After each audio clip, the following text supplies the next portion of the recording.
Welcome back, learner buddies. I am back with a brand new topic related to biology only, is a part of science which we are going to discuss today. The topic name is in front of you, that is classification of living things.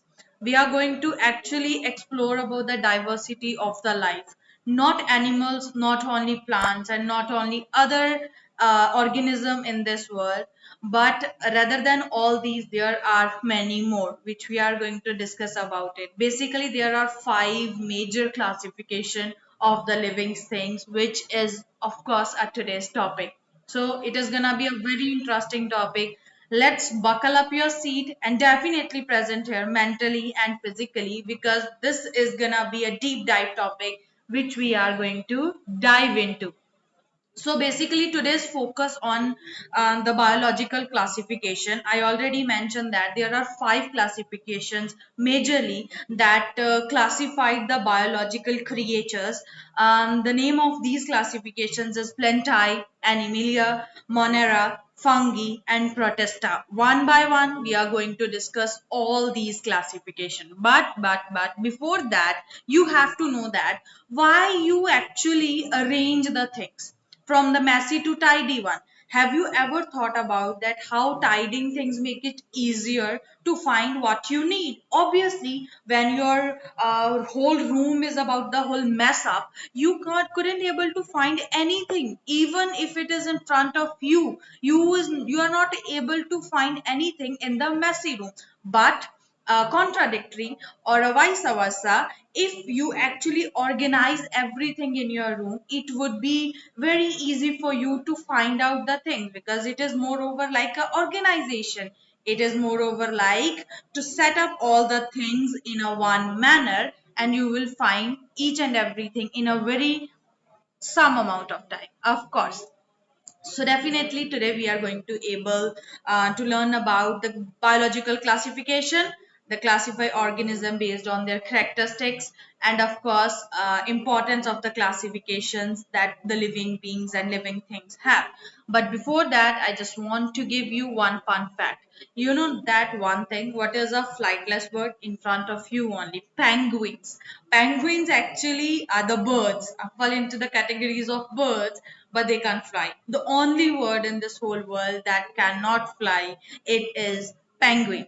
Because we know that penguin can't fly, because instead of use their wings like flippers to move through the water, so they don't use their wings to fly, they just use their wings to flip to move through the water. So, penguin is the only flightless bird in this whole world. So, this is a fun fact. You have to go to share it with your accountable partner or your best friend, because you want to show off your knowledge. I know that thing.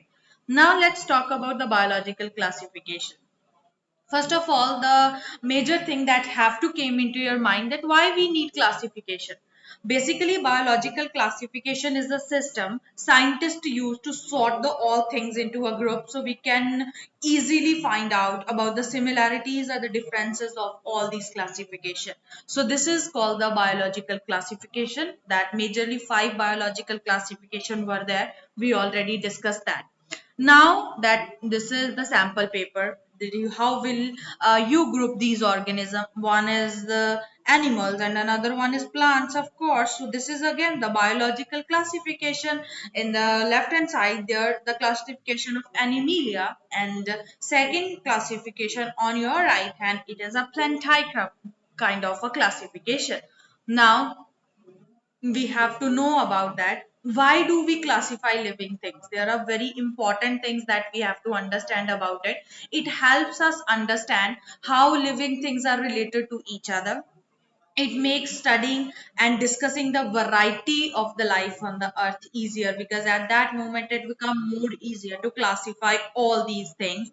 It helps a scientific quickly identify and categorize about the new species and find out the similarities and dissimilarities of these kind of categories to the other ones. So this is that why we need the classification. One by one, we are going to discuss about all these classifications. The first classification is Plantae. Examples are apple tree, moss, fan, rose, and many more that fall into the category of plants.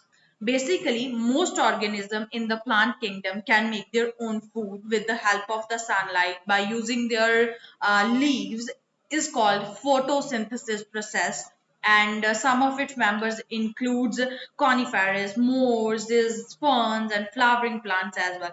All these things actually fall in the category of the plants. So basically, plants' major function is to make their own food by the photosynthesis process. So this is the first category of the biological classification, that is kingdom Plantae.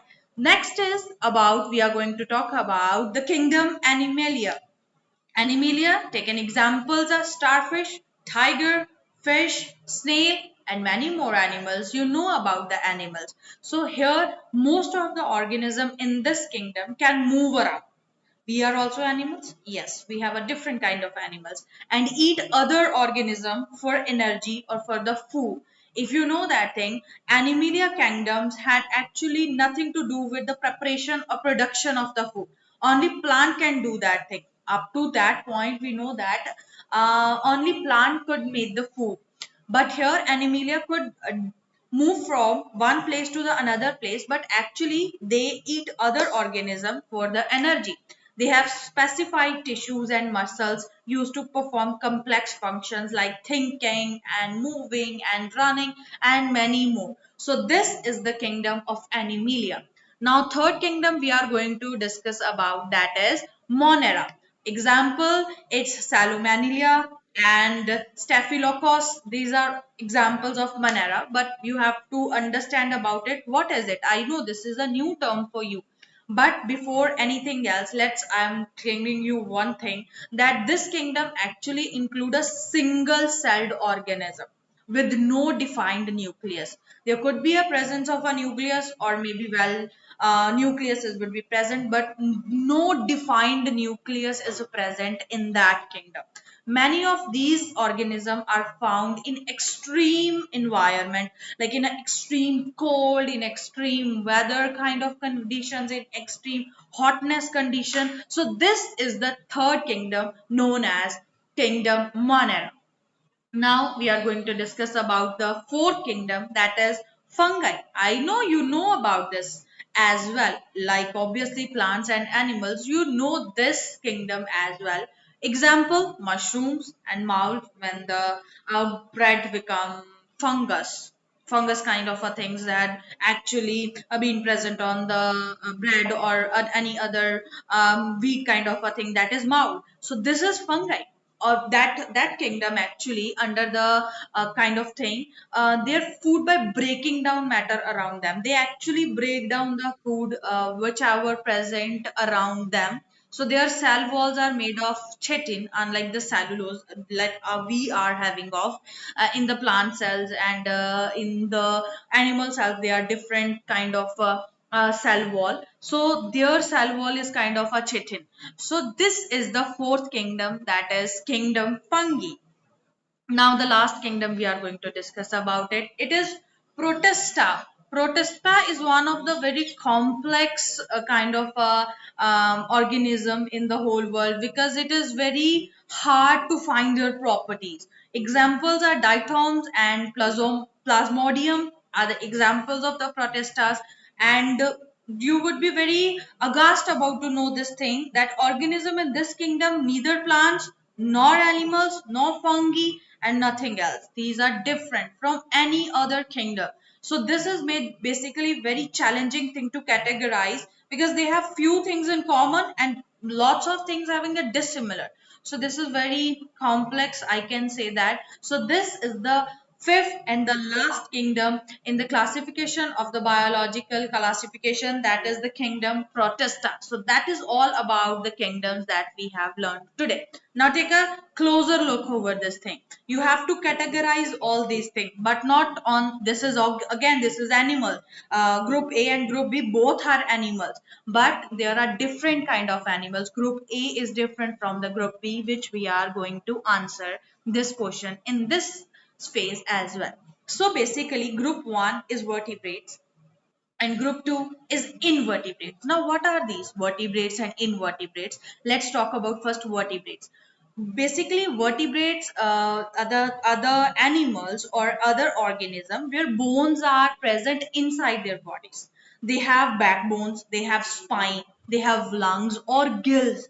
Lungs or gills like in a frog and in the fishes, and lungs in example with a horse, with a donkey, with the other horses and tiger. And this is basically vertebrate. Vertebrates are the animals or the organism that have bones inside the body. They have backbones, they have spines, they have lungs or gills. Now let's talk about the second category, that is invertebrates. Invertebrates basically they have segmented kind of bodies, like a segmented means we can say that if we take a closer look of their body, their bodies are like in a separate manner. They have segmented kind of a bodies. They have very hard outer covering. They're known as spineless. They spineless animals they have because they don't have any spines in their body. They have joint legs, not obviously similar to the vertebrates. Invertebrates have a joint legs and they have numerous legs. You can take an example of the octopus or other examples like there. But here is moreover like a non-vertebrates, like invertebrates we can say that. They either have the soft body or they have the very hard outer covering of that body. So this is the major examples and the definition of the vertebrates and invertebrates and how they are different from each other. So let's talk about the lesson snapshot. Let's talk about the summary of the class. We have studied today the what is the biological classification, that why we need biological classification, that what kind of biological classification is there and how many types are they. They have five types and why it is important to classify it. And obviously there are five classification majorly and we have already studied that one by one. So this is all about the lesson snapshot. Now you have a homework to know about it. You have to know about it. What the thing is that you have to read about the phylum and what class that phylum actually lies in. So this is your task for the day. Now we are talking about the another thing, that is in another class of course, because we have already done the topic so far. Now this is for the day and I hope you enjoyed the class. I hope you got new things about this thing, about the kingdom. I know this is basic things, but you have to know about these all things in a very basic manner. This is all for the today. I hope you enjoyed the session. Definitely, we will meet soon by the new video with the beautiful slide with a day-to-day life example to make the science more better and knowledgeable and easy to grasp. That is all for the day. I hope you enjoyed the session. Thank you so much for listening it and obviously taking part into that discussion as well. That is all. Up to that point, we will meet soon. Take care and happy learning, of course. Bye, learner buddies, and bye at all.